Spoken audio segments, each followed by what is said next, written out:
Puji nama Tuhan, Shalom. Sekali lagi Shalom.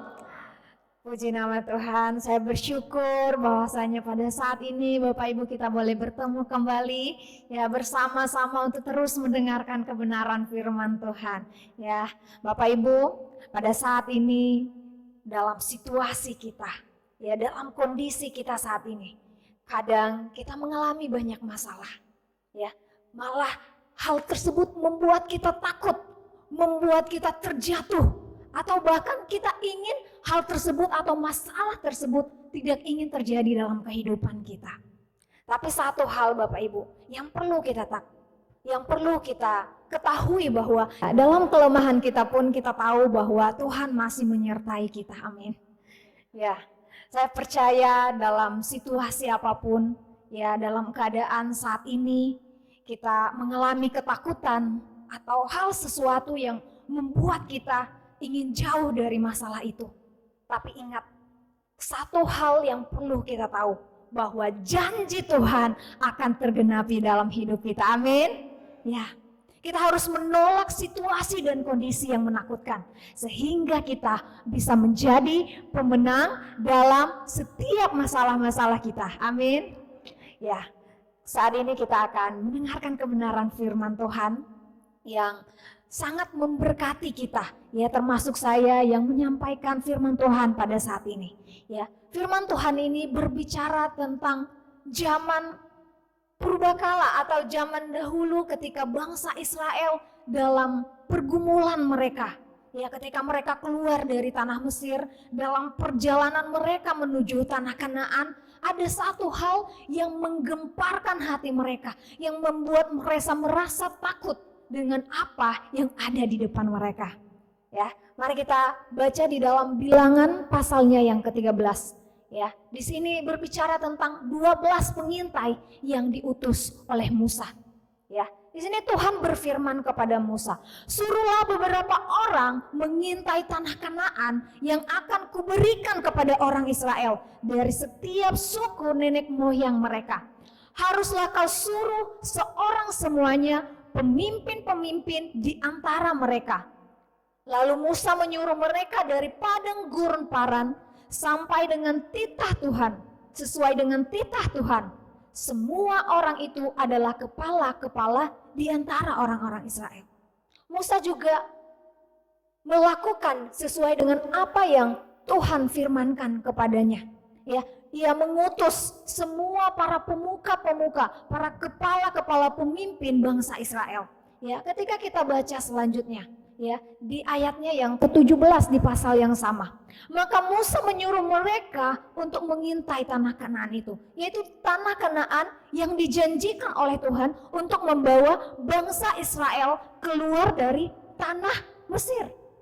Ya, katanya kepada orang-orang pengintai itu. Lalu Musa juga menyuruh orang-orang tersebut untuk pergi ke negeri itu untuk mengintai mereka. Ya, dan bagaimana mereka bisa mengenal daripada negeri yang akan mereka tuju, Bapak Ibu. Ya, di sini ada beberapa dari setiap suku-suku yang ada di Israel. Itu ada 12 suku. Setiap suku ada satu kepalanya yang mereka harus pergi untuk mengintai di situ. 12 para pengintai yang diutus oleh Musa. Ya, ketika Musa mengutus mereka untuk melihat tanah tersebut, untuk melihat apakah kota-kota yang didiami oleh bangsa Israel itu adalah tempat yang terbuka atau tempat yang berkubu, atau tanah itu tanah yang gemuk, tanah yang subur, atau tanah yang kurang subur, Bapak Ibu. Ya, dan di situ mereka disuruh Musa untuk membawa hasil daripada tanah itu. Ya, karena pada zaman itu, pada saat Musa menyuruh mereka untuk mengintai tanah Kanaan, itu adalah musim hasil anggur, Bapak Ibu. Ya, nanti ketika kita lihat di ayat selanjutnya itu, nanti para pengintai itu pun juga membawa hasil ladang atau hasil tanah daripada Kanaan itu. Ya, di sini ketika kita baca di pasalnya yang ke-13 di ayatnya yang terakhir, ya, itu ada laporan mereka. Ya, setelah 40 hari mereka berjalan menyusuri tanah Kanaan, mereka mendapatkan hasil apa yang mereka lihat di tanah Kanaan itu. sesuai dengan yang disampaikan oleh Musa untuk mengintai tanah itu sebelum mereka sampai ke tanah Kanaan. Ya. Sesudah 40 hari mereka mengintai negeri itu dan langsung datang kepada Musa, Harun dan segenap bangsa Israel.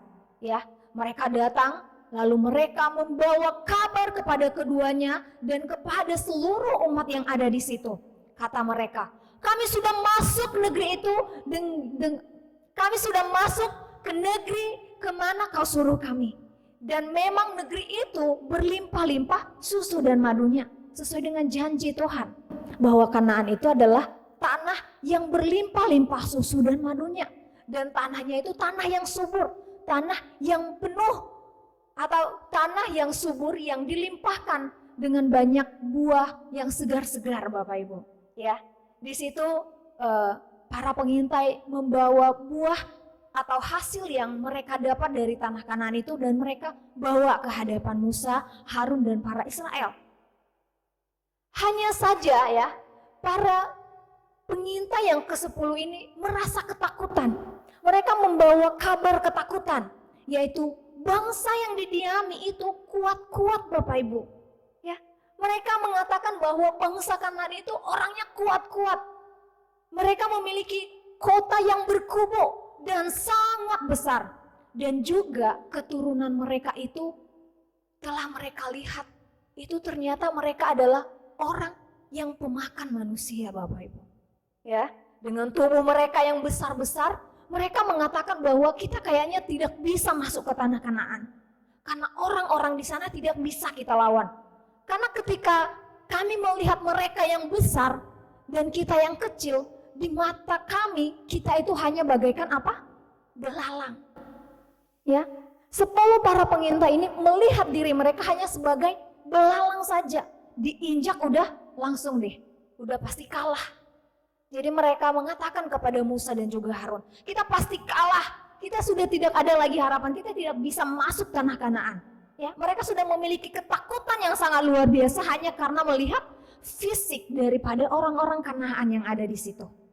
Ya, mereka melihat raksasa-raksasa yang sangat besar.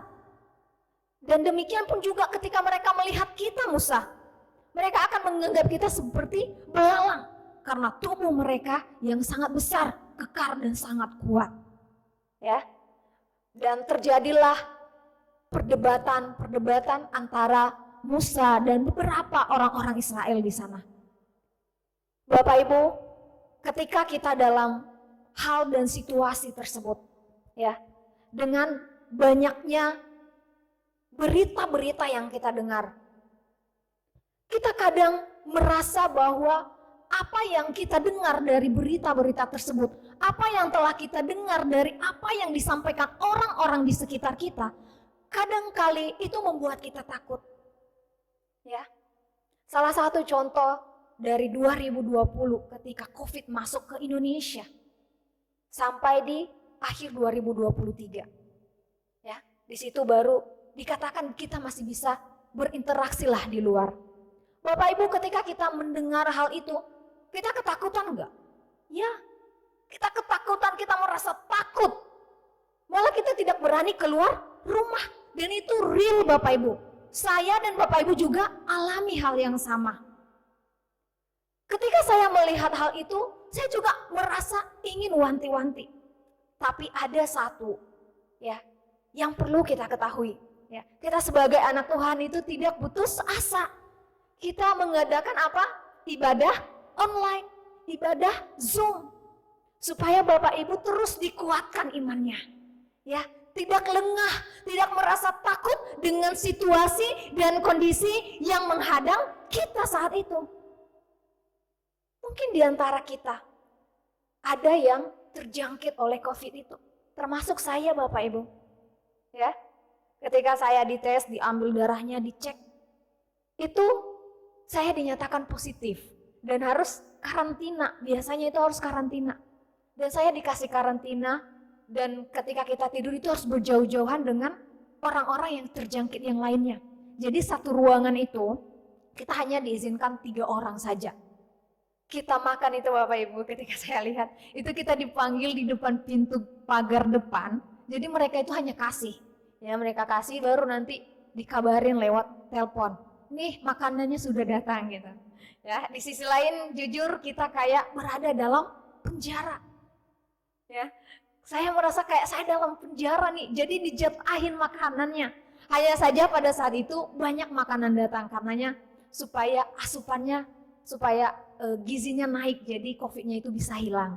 Ya, katanya selama 2 minggu itu nanti harus makan makanan bergizi, makanan sehat. Itu memang kita dikasih terus. Jadi kerja kita di dalam karantina itu hanya makan terus. Terus itu makan obat lah ya, tentunya makan vitamin. Ya, puji Tuhan Bapak Ibu, dalam hal tersebut juga bisa saya lalui dan ketika sudah 2 minggu dan dites lagi itu sudah negatif. Ya, Bapak Ibu, ketika kita dalam situasi itu, apakah kita terus menyerah? Ya, ketika kita lihat apa yang dilakukan oleh bangsa Israel pada saat itu, mereka malah bersungut-sungut. Ya, mereka ingin mati saja. Ya udahlah Musa, kami ingin mati saja. Ya, di tanah Mesir lebih baik kami mati saja di sana daripada engkau membawa kami ke padang gurun yang tidak ada harapan untuk kita masuk ke tanah Kanaan. Engkau membawa kita dari perjalanan awal kita melangkah dari tanah Mesir itu sudah tidak bawa apa-apa. Mereka lupa bahwa dalam perjalanan itu pun ada loh penyertaan Tuhan yang menyertai mereka. Mereka masih diberikan makan dan minum. Padahal itu padang gurun Bapak Ibu. Ya, ketika kita lihat dalam kisah itu padang gurun belantara yang tidak ada air atau sumber apapun di situ. Tapi karena kuasa Tuhan, mereka memperoleh belas kasihan, mendapatkan mana. Itu pun ada di setiap pintu kemah mereka. Ya, adanya pemberontakan mereka. Ya, mereka ingin diperbudak saja. Ya udahlah, lebih baik kita kerja aja di Mesir. Kita kerja pun kita masih makan, meskipun diperbudak. Terus mereka ingin apa? Mereka bertindak sendiri. Ya udahlah, mari kita angkat ajalah seorang pemimpin yang lain. Kayaknya Musa ini dan juga Harun tidak bisa memimpin kita. Mari kita cari pemimpin yang lain saja. Jadi ada tindakan tersendiri. Halo Bapak Ibu, seberapa dari kita pada waktu COVID itu, ada di antara kita juga yang melakukan hal tersebut? Mungkin ada. Atau mungkin kita sama seperti Musa pada saat itu. Ketika dalam pekerjaan kita, waktu itu banyak yang di PHK. Tapi kita harus melanjutkan hidup. Atau malah kita terus berdoa kepada Tuhan. Ya udahlah Tuhan, lebih baik saya bersama dengan orang-orang yang di situ. Jadi udahlah, saya menyerah saja Tuhan. Apalagi ketika kita sakit. Ya udahlah Tuhan, saya masuk saja dengan kelompok orang-orang yang kena COVID gitu. Jadi ada pasrah, menyerah, malas berjuang. Ya.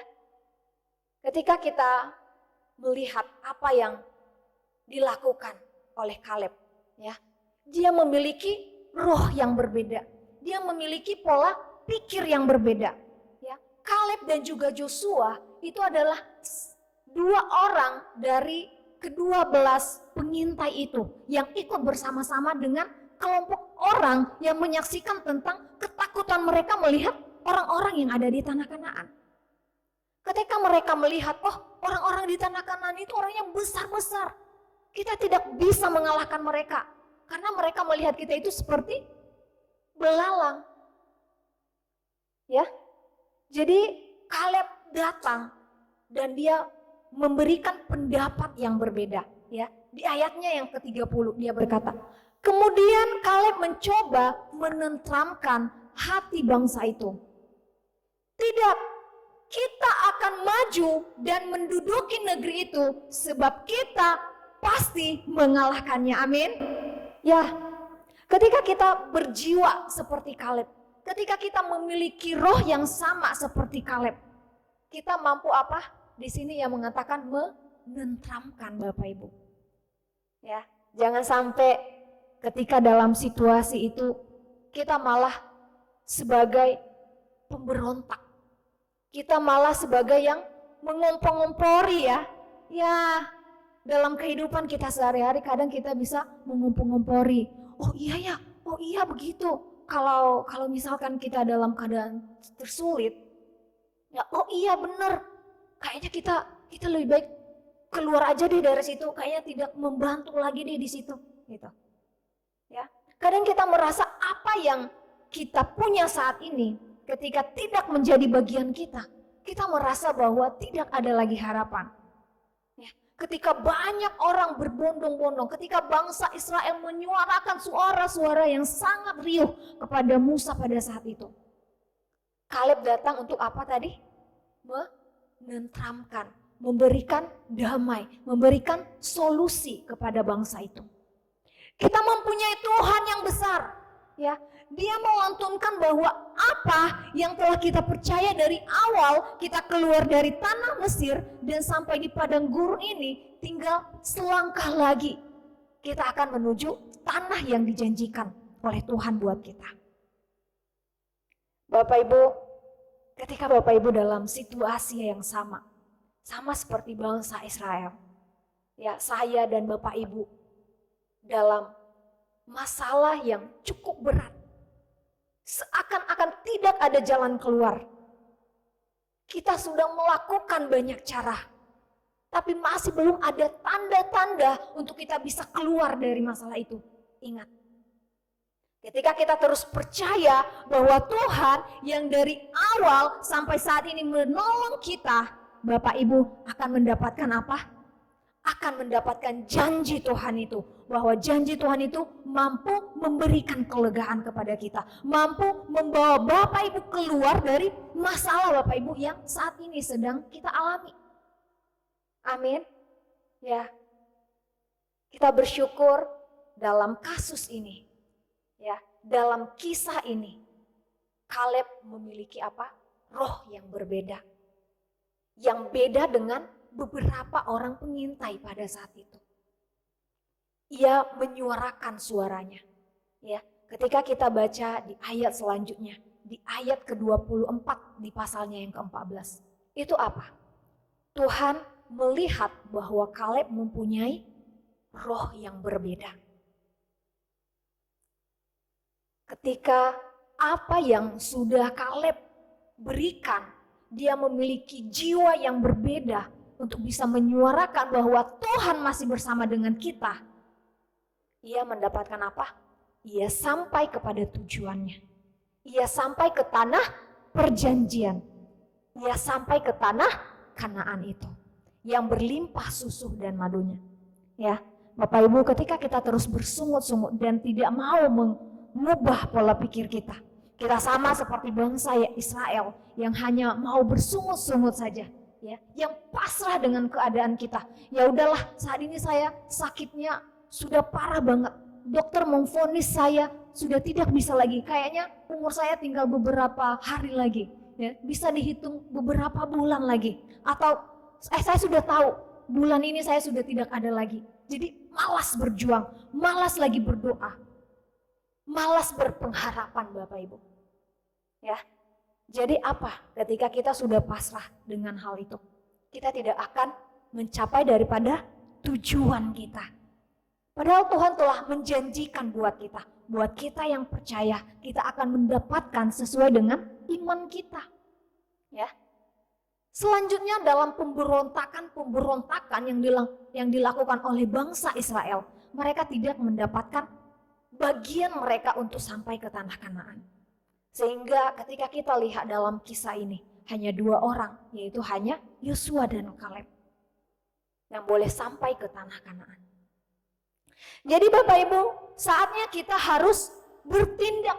Waktunya bagi kita untuk bertindak, memiliki action untuk bisa keluar dari masalah kita itu.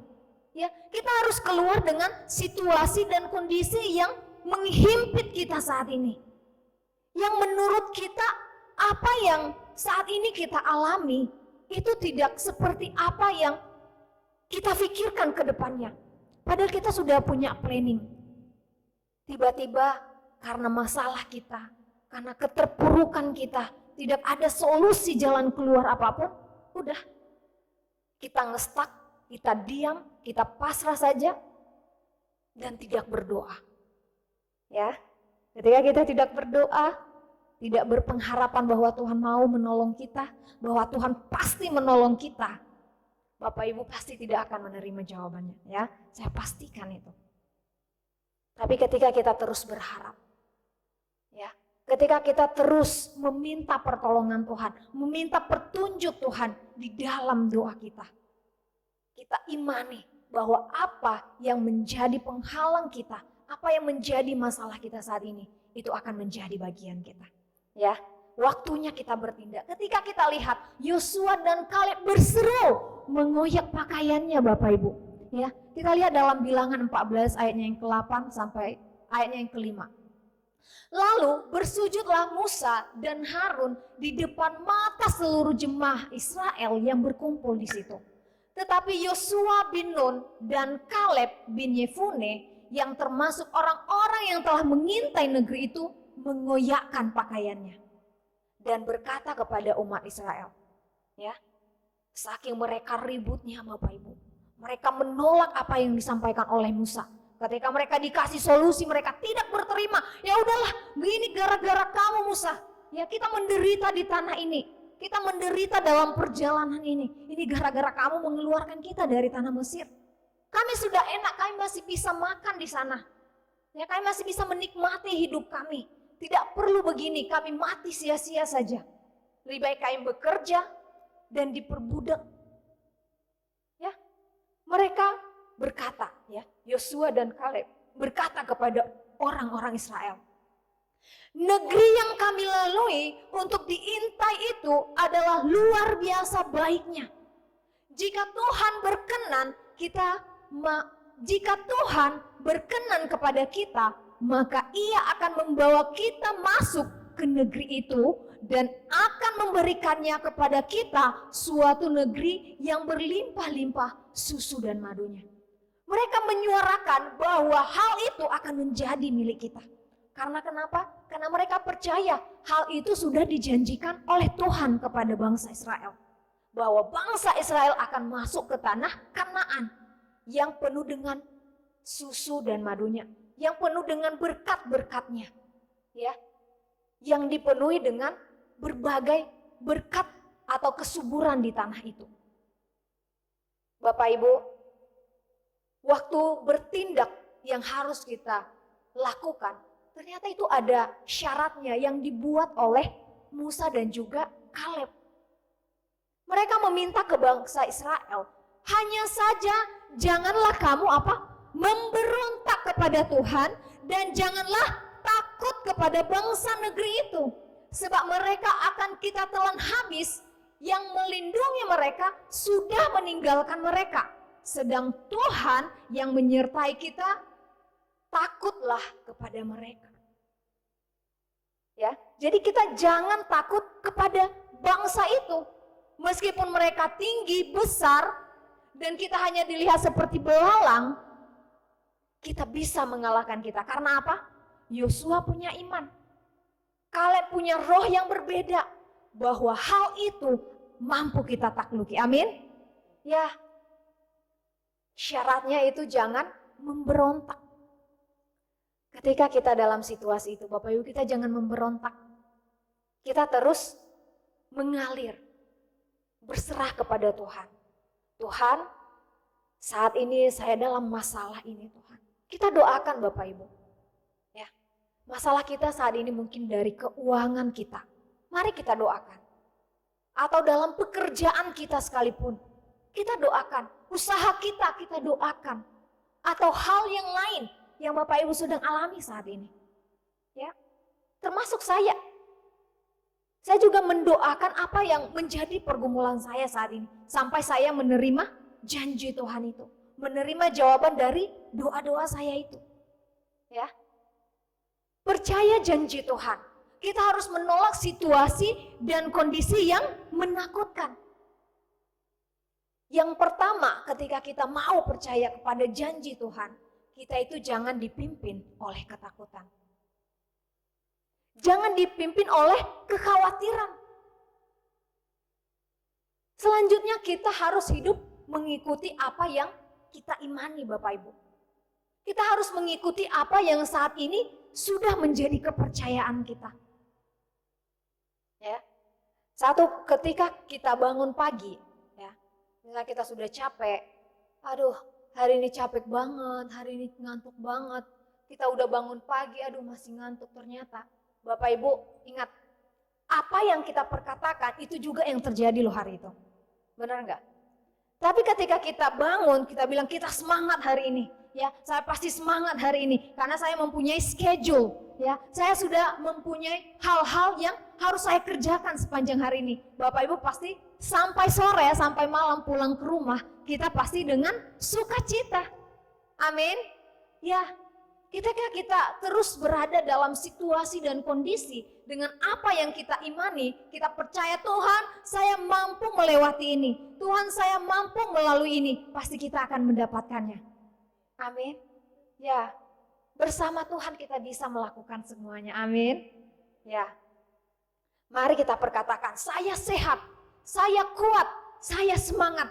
Pasti Bapak Ibu dalam menjalani hari-hari ini, Bapak Ibu pasti sehat, Bapak Ibu pasti kuat dan semangat. Meskipun kita ada penyakit, tapi ketika kita terus memperkatakannya, kita terus melantunkannya, kita pasti memiliki semangat, kita pasti sembuh Bapak Ibu. Ya, kayak ketika kita sakit, kita didoakan. Yang ada di dalam hati kita itu pengharapan bahwa kita akan sembuh. Pasti kita sembuh. Amin. Kita harus melawan daripada situasi kita saat ini. Kondisi kita yang menakutkan kita untuk bisa maju, untuk melangkah ke depan. Amin. Ya. Dalam 2 Timotius pasalnya yang pertama ayatnya yang ke-7. Ya. Sebab Allah memberikan kepada kita roh Sebab Allah, 2 Timotius pasalnya yang pertama ayatnya yang ke-7 itu berbunyi tentang Tuhan memberikan kepada kita bukan roh ketakutan, melainkan roh yang membangkitkan kekuatan, kasih dan ketertiban. Ya, ini adalah satu firman Tuhan yang bisa menguatkan Bapak Ibu saat ini. Ya, bahwa kita tidak memiliki roh ketakutan, tetapi roh yang membangkitkan kekuatan itu, yang membangkitkan semangat kita. Amin. Amin. Ya, puji nama Tuhan, kita bersyukur bahwa dalam situasi kita boleh terus diteguhkan oleh kebenaran firman Tuhan. Ya, kita diberikan roh yang membangkitkan semangat kita. Ya, saya percaya lewat kebenaran firman Tuhan pada saat ini boleh menguatkan iman kita. Amin. Karena kita percaya Tuhan tidak memberikan roh yang menakutkan buat kita. Dengan situasi apapun yang kita hadapi saat ini, kita tidak akan diintimidasi, kita tidak akan menggendong hal itu. Karena ketakutan itu bukan bagian kita. Itu tidak diberikan buat kita, melainkan roh yang membangkitkan semangat kita, yang membangkitkan gairah kita untuk terus melangkah sesuai dengan apa yang Tuhan inginkan buat kita. Ya, Bapak Ibu, sekali lagi mari kita perkatakan, saya sehat, saya kuat, saya semangat. Haleluya, puji nama Tuhan, kita beri kemuliaan bagi nama Tuhan kita. Ya, terima kasih Bapak Ibu. Tuhan Yesus memberkati kita.